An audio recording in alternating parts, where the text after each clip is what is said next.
မင်္ဂလာပါဝန်နိုင်ဖို့မြန်မာမှာကိုရင်ဖြစ်ပါတယ်ဆိုတော့ကျွန်တော်ဒီနေ့ဒီဗီဒီယိုမှာစိန်တပွေးရဲ့အယောင်ပါဝင်မှုအခြေအနေကအဲ့ဒီစိန်ပွေးရဲ့တန်ဖိုးပုံမှာဘယ်လိုတက်ရောက်မှုရှိလဲဆိုတဲ့အချက်ကိုကျွန်တော်ပြပြပေးသွားမှာဖြစ်ပါတယ်ဆိုတော့ကျွန်တော်တို့စိန်ရဲ့အယောင်လို့ပြောလိုက်မယ်ဆိုတော့ကျွန်တော် basically နှစ်ပိုင်းမြင်လို့ရပါတယ်ဆိုတော့ပထမတစ်ပိုင်းကကျွန်တော် normal color range အယောင်မဲ့စိန်လို့လည်းခေါ်ပါတယ်ဒီတုဆက်ကလာအုပ်စုတွေပါဆိုတော့နောက်တစ်ပိုင်းကကျွန်တော်အယောင်ပါဝင်တဲ့စိန် fancy color diamond တွေပါဆိုတော့ normal color range diamond အယောင်မဲ့စိန်တွေမှာတော့သူကကျွန်တော်တို့အယောင်ပေါင်မှုနဲလေလေ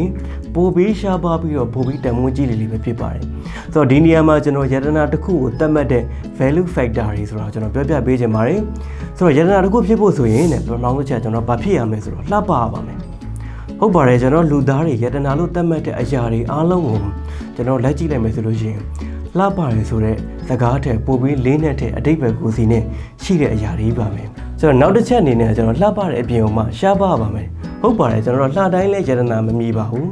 ကျွန်တော်လှပပြီးတော့ကျွန်တော်အလွယ်တကူရရှိနေမယ်ဆိုလို့ရှိရင်အဲ့ဒါကိုကျွန်တော်တို့ကတန်ဖိုးမထားတတ်ပါဘူးဒါကြောင့်လဲကျွန်တော်တို့လှပတဲ့အပြင်မှာရှားပါဖို့လိုပါတယ်ရှားပါမှလည်းကျွန်တော်တို့ကယတနာလို့သတ်မှတ်တာဖြစ်ပါတယ်ဒါကြောင့်မလို့လဲကျွန်တော်တို့အယောင်မဲ့စိန်တွေမှာ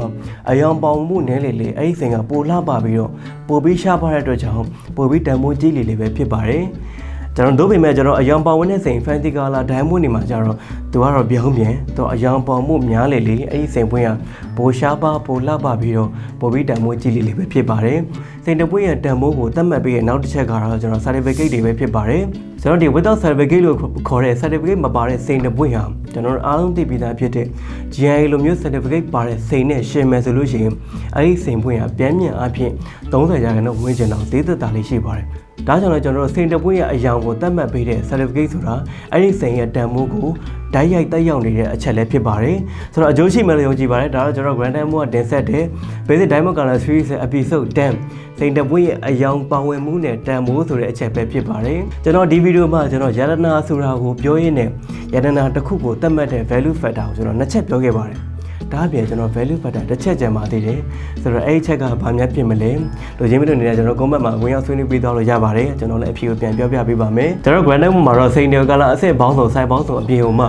ဂျန်ဟိစာတစ်ပိုင်းစိန်ပွင့်တွေကိုအာမခံချက်အပြည့်နဲ့လက်လက်ခံရောက်ချပြီးလည်းရှိပါတယ်ကျေးဇူးအများကြီးတင်ပါတယ်လက်ပါပေးတဲ့မိုးနဲ့ထိုက်တယ်နဲ့ကျေနပ်အားလုံးပိုင်ဆိုင်နေကြပါစေ Grand Diamond မြန်မာမှာကိုရဲဟိမှာ